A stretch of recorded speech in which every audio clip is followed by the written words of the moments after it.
2009 में इंडिया ने सत्यम नाम का स्कैम देखा था और इंडिया में historically scam time to time बड़े बड़े होते रहते हैं। इस वीडियो में आपको पता चलेगा कि इंडिया में एक बहुत बड़ा अकाउंटिंग स्कैम चल रहा था राजेश एक्सपोर्ट्स के नाम से। इंडिया में स्कैम्स काफी ज्यादा कॉमन है, काफी प्रेवलेंट थे। बीच में आप देखोगे बड़े बड़े स्कैम्स भी हुए थे। आपके सत्यम्स कंप्यूटर नाम का स्कैम हुआ था, हर्षद मेहता हुआ था। इंडिया में स्कैम्स होते रहते हैं, बट ये एक अलग ही लेवल का अकाउंटिंग फ्रॉड है, क्योंकि इसमें आपको दिखेगा जो भी राजेश एक्सपोर्ट्स की इंपोर्ट और एक्सपोर्ट की जो डेटा होता है वो आपको ऑफिशियल डेटा के अंदर भी काउंट होता है, जिसमें होता है कि आपके पूरे देश में से कितना सामान एक्सपोर्ट हुआ, कितना सामान इंपोर्ट हुआ, कितने डॉलर आपके पास बचे हैं, और उससे बेसिकली आपकी जो जीडीपी की फिगर्स भी आती हैं।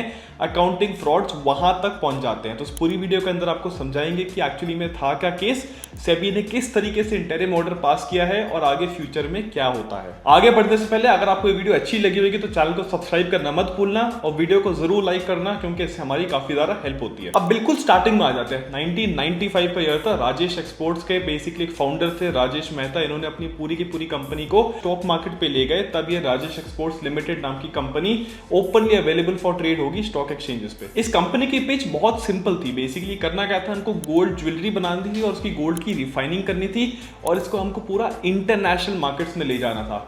हुआ क्या था, स्टार्टिंग के जो 15 साल थे, मतलब 1995 से लेके 2010 तक, वहां तक कंपनी बिल्कुल स्मूथली ऑपरेट कर रही थी, कोई हिकअप्स ज्यादा नहीं थे। बट ये सब कुछ चेंज कब होने लगा, 2010 के बाद। 2015 में इस कंपनी राजेश एक्सपोर्ट्स ने एक कंपनी को एक्वायर किया, एक फॉरेन कंपनी है वालकाम्बी ऐसे करके। अब रीजन ये है कि यार वालकाम्बी जो है वो काफी प्रेस्टिजियस कंपनी है। अभी सोवरेन मिंट्स हो जाएं या बड़े बड़ी ज्वेलरी ब्रांड्स हो जाएं, या उसके साथ जो प्रॉपर आपके गोल्ड रिजर्व्स होते हैं कंट्री के, फॉर एग्जांपल यूएस के या बेसिकली आपके फ्रांस के या काफी सारे और देशों के ले लोगे, उसके भी गोल्ड यही कंपनी रिफाइन करती है। अभी एक्विजिशन कोई छोटी मोटी एक्विजिशन नहीं थी, ये बहुत बड़ी एक्विजिशन थी। राजेश एक्सपोर्ट्स ने बेसिकली किया क्या है, दुनिया की सबसे बड़ी में से एक gold exporting importing refining companies को खरीद लिया है। और उसके बाद हुआ क्या है, ऐसे नंबर्स आप रिपोर्ट करने लगे हो जिससे आपको लगेगा कि यार कंपनी वंडर्स कर रही है। राजेश एक्सपोर्ट्स की इंडियन बुक्स के अंदर लाखों करोड़ों के रेवेन्यू आने लग गए पर ईयर, और बेसिकली बिजनेस इस तरीके से ग्लोबलाइज हो गया कि लोगों को लगेगा ये अगली बड़ी कंपनी है राजेश एक्सपोर्ट्स के नाम की। स्मॉल कैप से शुरू हुई जर्नी मिड कैप तक गई, और 2022 में जब इसका मार्केट कैप 20,000 करोड़ पार हुआ राजेश एक्सपोर्ट्स का, तब ये कंपनी आपकी लार्ज कैप सेगमेंट के अंदर भी आ गई। बहुत सारे म्यूचुअल फंड भी इसमें आ गए, बहुत सारे फॉरेन इंस्टीट्यूशनल इन्वेस्टर्स भी इसको लेके बैठ गए, और आपका इंडिया का जो सबसे बड़ा डीआईआई है, डोमेस्टिक इंस्टीट्यूशनल इन्वेस्टर एलआईसी, उसने भी इसके अंदर 9% स्टेक ले ली है। रिपोर्टेड रेवेन्यू के हिसाब से राजेश एक्सपोर्ट्स पूरी दुनिया में सबसे बड़ी gold import export refining company पूरी की पूरी बन चुकी थी। बट इसके अंदर काफी सारी चीजें 2023 से चेंज होने लगी, जब बेसिकली एक बंदे ने फ्लैग किया कि यार कंपनी ने अपनी टाइम पे कंसोलिडेटेड बैलेंस स्टेटमेंट और कंसोलिडेटेड रेवेन्यू कैश फ्लो ये सब चीजें डिस्क्लोज नहीं की हैं, जो एक लिस्टेड कंपनी को करना होता है, क्योंकि काफी ज्यादा इंपॉर्टेंट होता है। स्टॉक इसी के कारण धीरे धीरे करके थोड़ा सा करेक्ट करना स्टार्ट हुआ। 2023 बिल्कुल एक साल के अंदर स्टॉक वापस लार्ज कैप कैटेगरी से मिड कैप कैटेगरी के अंदर आ गया। इसका ये मतलब है कि इसका जो मार्केट कैप है 20,000 करोड़ से थोड़ा सा कम हो गया है, और इसको ज्यादा टाइम भी नहीं लगा। इसके 2 साल बाद ही अगर आप देखोगे 2025 के अंदर, तो स्मॉल कैप में बन गया था स्टॉक, मिड कैप कैटेगरी भी छोड़े स्मॉल कैप कैटेगरी में वापस आ गया था जहां से स्टार्ट किया था। इसका ये मतलब है कि मार्केट को लग रहा था कि स्टॉक के अंदर कुछ गलत है, लेकिन मार्केट इसको पहले ही प्राइसिंग कर चुकी थी, इससे पहले कि रेगुलेटर्स आए और कोई न्यूज आ पाए। इसके साथ एक और चीज क्या हुई थी, 2024 में एक इंडिविजुअल शेयर होल्डर ने सेबी को जाके कंप्लेंट लिखी थी इस कंपनी के बारे में। यूजुअली आप ये सोचोगे कि ऐसे काम सेबी को करना चाहिए, बट यूजुअली होता क्या है कि सेबी के लिए सब सही होता है, जब भी कोई कंप्लेंट रेज होती है तब जाके इंक्वायरी ओपन होती है। यहाँ पे कंप्लेंट क्या हुई थी, बेसिकली जो शेयर होल्डर थे उन्होंने ये बोला था कि ये जो कंपनी है इसमें काफ़ी सारे रिसीवेबल हैं। 2 साल से बहुत ज़्यादा बड़े अमाउंट के अंदर रिसीवेबल्स हैं जो चेंज नहीं हुए थे। अब आप ये सोचो कि एक कंपनी है इतने बड़े साइज की, उसके अंदर रिसीवेबल्स होते हैं। रिसीवेबल्स क्या होते हैं कि आपने क्रेडिट पे किसी को सामान दिया है और आपको उसकी पेमेंट आनी है। यूजुअली इंडस्ट्री के अंदर नॉर्म क्या होता है, 30 दिन के रिसीवेबल्स होते हैं, 60 डेज के होते हैं, 90 डेज के होते हैं।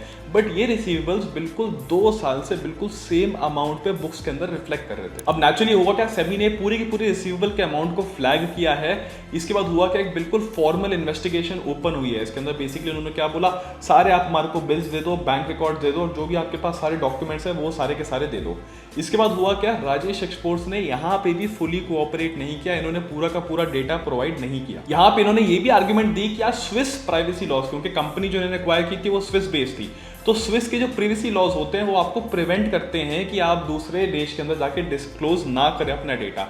बट यहाँ पे भी इन्होंने जब ध्यान से देखा, सेबी ने सारे के सारे रूल्स देखे यहाँ पे, तो उनको पता चला कि यार ये जो स्विस के प्रिवेसी लॉज हैं ये सारे के सारे इंडिविजुअल के ऊपर अप्लाई होते हैं, कॉर्पोरेशंस के अंदर अप्लाई नहीं होते हैं। और स्पेशली तब अप्लाई नहीं होते जब एक रेगुलेटरी बॉडी है जो जाके इन्वेस्टिगेशन का पार्ट ले रही है, तब ये रूल्स अप्लाई नहीं होते, तब प्रिवेसी के रूल्स नहीं होते, तब सारे के सारे डॉक्यूमेंट्स प्रेजेंट करने होते हैं। रेगुलेटर आपका जो सेबी है उसने पूरी की पूरी परचेज और सेल की ट्रांजैक्शंस के इनवॉइसेस मांगे।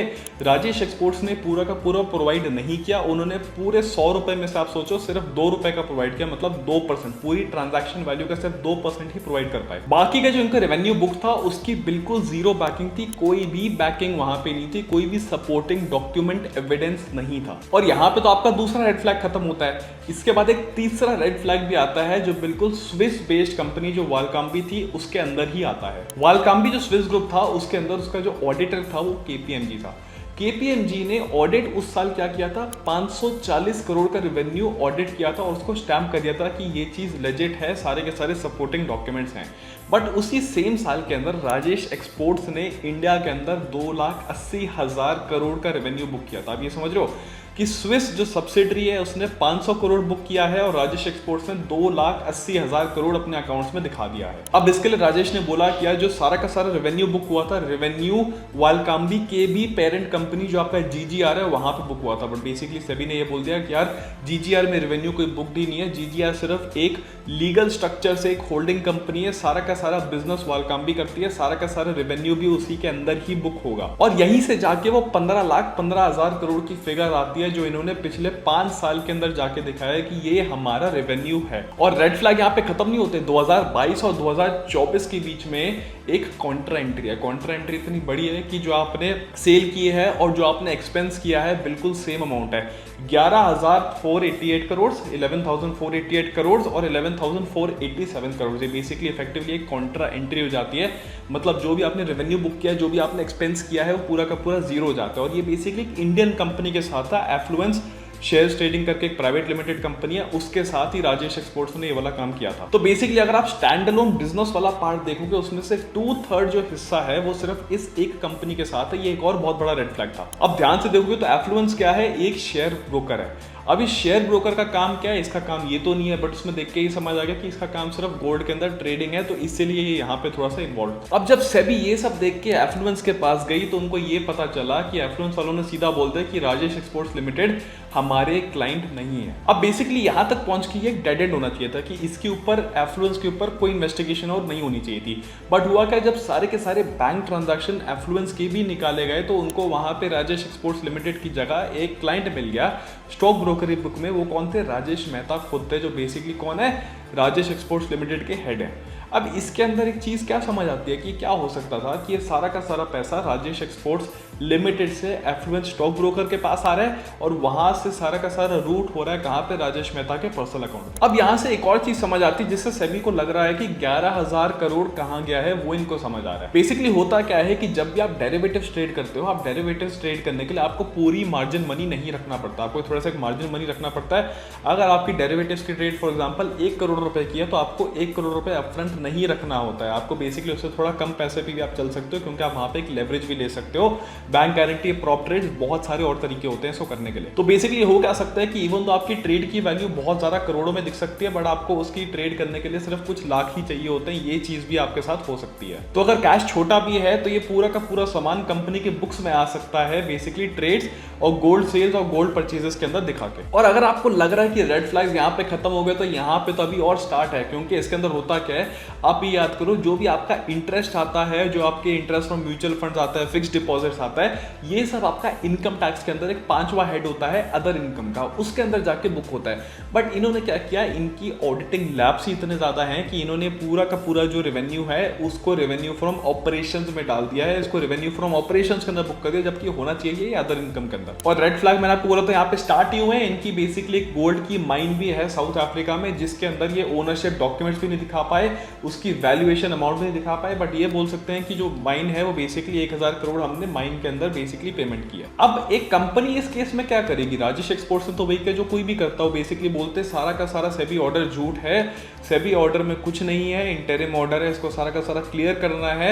जो भी सेबी को सामान मिला है ये कम्युनिकेशन गैप है कि आपकी जो पूरी की पूरी इन्वेस्टिगेशन हुई है ये प्रॉपर तरीके से नहीं हुई है। अब रियलिटी ये है कि राजेश एक्सपोर्ट्स के पास 21 दिन का टाइम दिया गया है कि आप एक फॉर्मली एक रिप्लाई ड्राफ्ट करके वापस सेबी को भेज सकते हैं, जिसके बाद एक फाइनल ऑर्डर पास होगा। सेबी के अंदर क्या होता है, पहले एक इंटरिम ऑर्डर पास होता है, उसके बाद जाके फाइनल ऑर्डर पास होता है कि जिसके अंदर एक्चुअली में आपको करना क्या होता है। अब पिछले 6 महीने में आप देखोगे स्टॉक तो आधा हो गया और उसके बाद भी आपका 5-5% के लोअर सर्किट अभी लगे जा रहे हैं। तो बेसिकली बात यह है कि एक ऑडिटिंग लैब्स के चक्कर में बहुत सारे लोगों के करोड़ों रुपए फंस जाते हैं। अब LIC जिसके पास 10-11% थी इस कंपनी के अंदर, उसके पास भी काफी सारे क्वेश्चन उसके ऊपर भी रेज हो रहे हैं कि LIC भी आपका जो पैसा होता है, जो आप इन्वेस्टमेंट स्कीम्स LIC से लेते हो, जो भी आप पैसा डालते हो, LIC अपनी कितनी ड्यू डिलिजेंस कर रही है आपका पैसा आगे कहीं भी डालने से पहले। अब बात लेकिन यहाँ पे नहीं खत्म होती, बात होती है कि इसमें काफी सारे फॉरेन इंस्टीट्यूशनल इन्वेस्टर्स भी हैं। इसके अंदर आप पूरी की पूरी देखोगे शेयर होल्डिंग की लिस्ट, इसके अंदर एक मॉरिशस बेस्ड फंड भी है जिसके अंदर बेसिकली 8% के आसपास उसके पास भी है। इसके साथ आप जैसे काफी सारे रिटेलर्स भी इसके अंदर यहाँ पे हैं। और आपको याद होगा ये एक स्टॉक है जिसको काफ़ी सारे लोग प्रमोट कर रहे थे। बेसिकली मैं नाम नहीं लूंगा बट आपको सामने फोटो लगा के वीडियो दिखा दूंगा।